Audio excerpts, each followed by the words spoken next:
लखनऊ में 32वें हुनर हाट का आयोजन किया जा रहा है जो 12 नवंबर से शुरू होगा, 21 नवंबर तक चलेगा। हमारे साथ केंद्रीय अल्पसंख्यक कल्याण मंत्री मुख्तार अब्बास नकवी जी। मुख्तार जी, 32वां हुनर हाट हमने देखा पिछले वर्ष भी आपने लगाया, जब कोविड था तब भी आपने एक साथ। देखिए, हुनर हाट कौशल के कुबेरों का कुंभ है। प्रधानमंत्री नरेंद्र मोदी जी के नेतृत्व में इस हुनर हाट की जो शुरुआत हुई है उसमें लाखों लोगों को रोज़गार और रोज़गार के अवसर तो मिले ही हैं।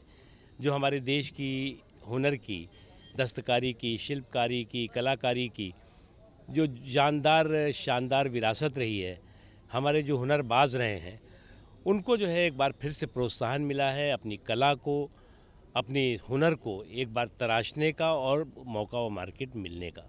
हुनर हाट एक बहुत ही परफेक्ट और प्रभावी प्लेटफॉर्म है।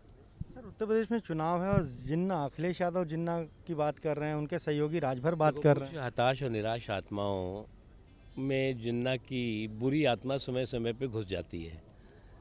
तो जिन्ना की ऐसी हताश निराश आत्माओं से जिन्ना की बुरी आत्मा निकले और उससे मुक्ति मिले, यही हम परमात्मा से कहेंगे। लेकिन जहाँ तक सवाल है जिन्ना का, वो इस देश के लोगों के लिए खलनायक था, है और रहेगा।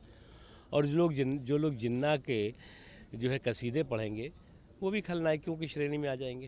सलमान खुर्शीद साहब जो केंद्रीय मंत्री इतने बड़े लॉयर हैं, वो किताब लिखते हैं, कहते हैं हिंदुत्व और ISIS साहब जो है वो ऐसी पार्टी की पाठशाला में पढ़े हैं, कांग्रेस की, जहाँ पर कि कम्युनल टिफिन में सेकुलर टमाटर का छौका लगा करके सेकुलरिज्म का सूरमा बनने की कोशिश होती रही है।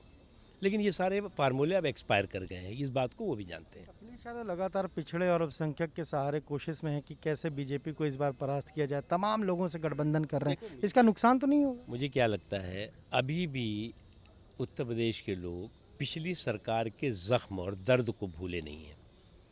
जब दंगे और दबंगई चरम पर थी, आज दंगों पर कंट्रोल हुआ है और दबंगों को जेल हुई है। तो दंगों पे कंट्रोल और दबंगों को जेल। उनकी सरकार दंगों और दबंगों की हिफाजत करने वाली थी। योगी जी की सरकार जो लोग दबंग हैं उनको हिरासत में डाल रही है और दंगों पे कंट्रोल किया गया है। सर, आखिरी सवाल, मां अन्नपूर्णा की मूर्ति जो 100 वर्षों पहले चोरी हुई थी, वो आज दिल्ली पहुंची है और यूपी लाया जा रहा है।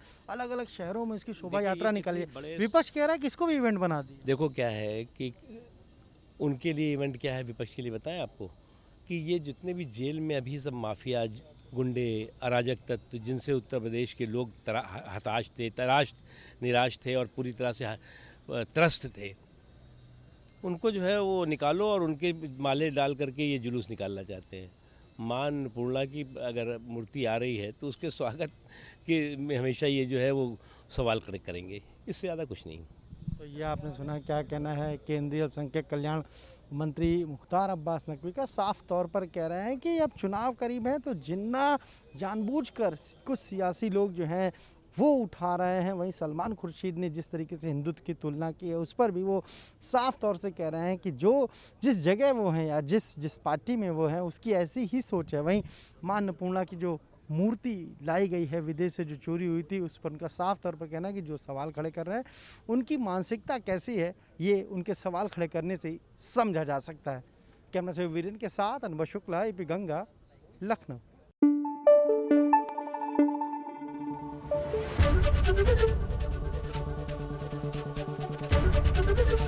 ABP गंगा, खबर आपकी, जुबान आपकी।